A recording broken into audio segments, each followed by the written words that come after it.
గత వైఎస్ఆర్సీపీ ప్రభుత్వ హయాంలో చేపట్టిన ప్రాజెక్టుల విషయంలో వెనక్కి వెళ్లేది లేదంటున్నారు ఆంధ్రప్రదేశ్ ముఖ్యమంత్రి నారా చంద్రబాబు నాయుడు. తమకు విధ్వంసం చేయాలన్న ఆలోచన లేదని 2014-19 మధ్య టీడీపీ ప్రభుత్వం పీపీపీ విధానంలో పోర్టులను పూర్తి చేయాలని భావించిందని గుర్తు చేశారు.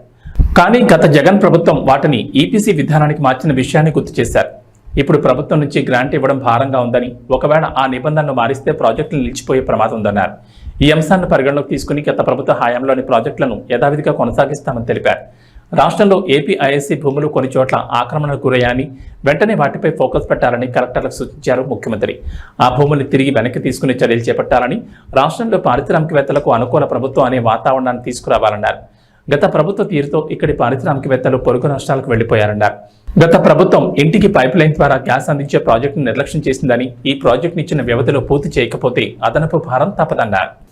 ఇప్పుడే పవన్ కళ్యాణ్ గారు చెప్పినట్టు ఫ్యామిలీ కనీస అవసరాలు ఏమేం కావాలి will guide you. Current, toilet, లేకపోతే గ్యాస్, ఈ మినిమం అవసరాలు ఇన్ఫ్రాస్ట్రక్చర్ ఏముందో అన్ని ఇండ్లకు ఇచ్చే బాధ్యత రావాలి.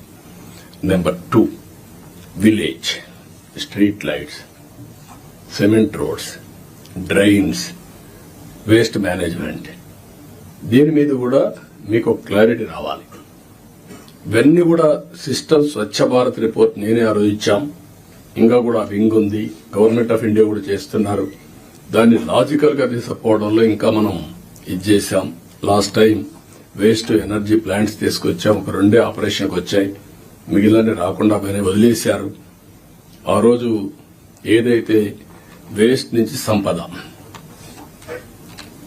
విలేజ్ లో కాంపోస్ట్ తయారు చేయడానికి పెట్టాం, రీసైక్లింగ్ పెట్టాం, అవన్నీ కూడా డిస్మాండిల్ చేశారు. అవన్నీ చేసి ఒక పరిశుభ్రమైన గ్రామాలుగా తయారు చేయడం.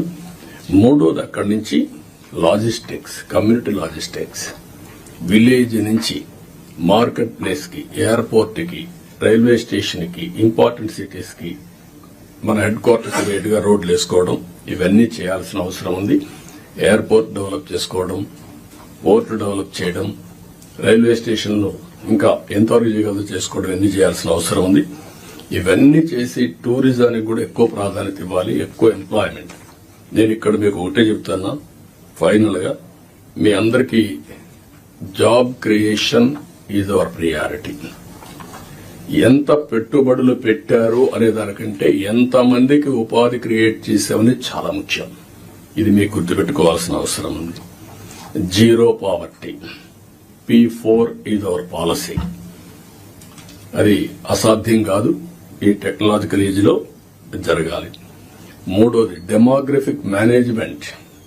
ఉండే యువతను ఎట్లా ఉపయోగించుకుంటాం, భవిష్యత్తులో ఏజింగ్ ప్రాబ్లం రాకుండా ఇప్పటి నుంచి ఏం చేయాలి అనేది డెమోగ్రఫిక్ మేనేజ్మెంట్ కూడా చేయాల్సిన అవసరం ఉంది.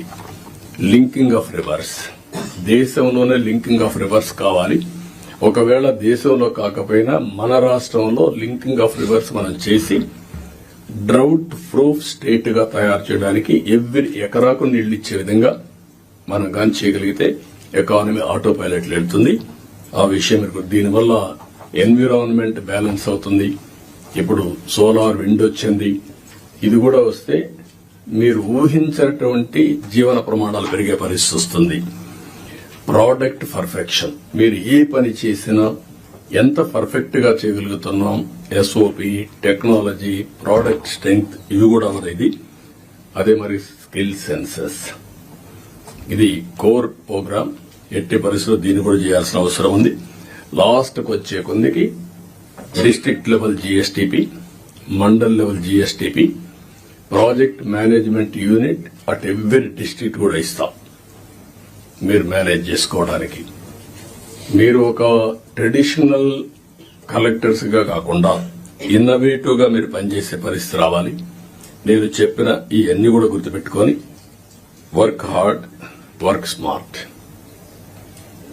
Think global best practices, act accordingly. ఈ అవకాశం వస్తే అవకాశాన్ని ఉపయోగించుకొని మీరు ముందుకు పోవాల్సిన అవసరం ఉంది.